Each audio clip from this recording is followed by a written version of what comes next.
பழங்காலத்தில் பாண்டிய நாட்டின் எல்லைப் பகுதியில் அடர்ந்த காடொன்றில் பல்வேறு விலங்குகள் வசித்து வந்தன.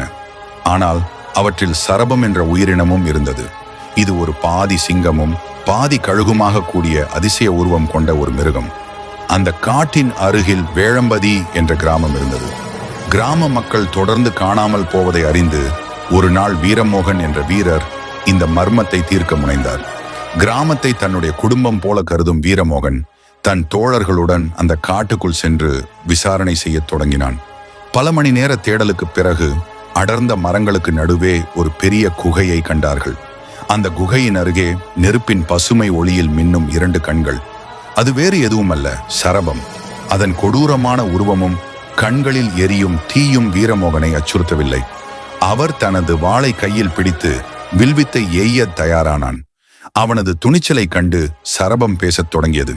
மகனே, நீ ஒரு சாதாரண மனிதன் அல்ல. உன் உள்ளத்தில் இருக்கும் அன்பும் தன்னலமற்ற மனோபாவமும் உன்னை இங்கு வரவழைத்திருக்கின்றன.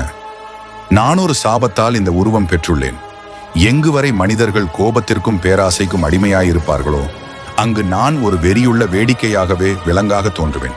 ஆனால் உன் கருணை என்னை மாறச் செய்யும். வீரமோகன் ஆச்சரியமடைந்தான். அதற்கு பின்னர் அவன் சரபத்திடம் அதன் சாபத்தை நீக்க வழி கேட்டான். சரபம் கூறியது, பிரம்மதேவரின் ஆசீர்வாதத்தால் உண்மையான கருணையால் நிரம்பிய ஒருவர் எனது மீது தண்ணீர் தெளிக்கும் போதுதான் எனது சாபம் நீங்கும். வீரமோகன் கைகளால் கோரை செடி கொண்டு நீர் எடுத்துக்கொண்டு நேராக சரபத்தின் மீது தெளித்தான். உடனே அது தெய்வீக ஒளியுடன் பரிமளித்து ஒரு புனித சிற்பமாக மாறியது. கிராம மக்கள் அங்கு வந்து சரபம் முனிவரை வணங்கி அவரை தெய்வமாக மதிக்கத் தொடங்கினர்.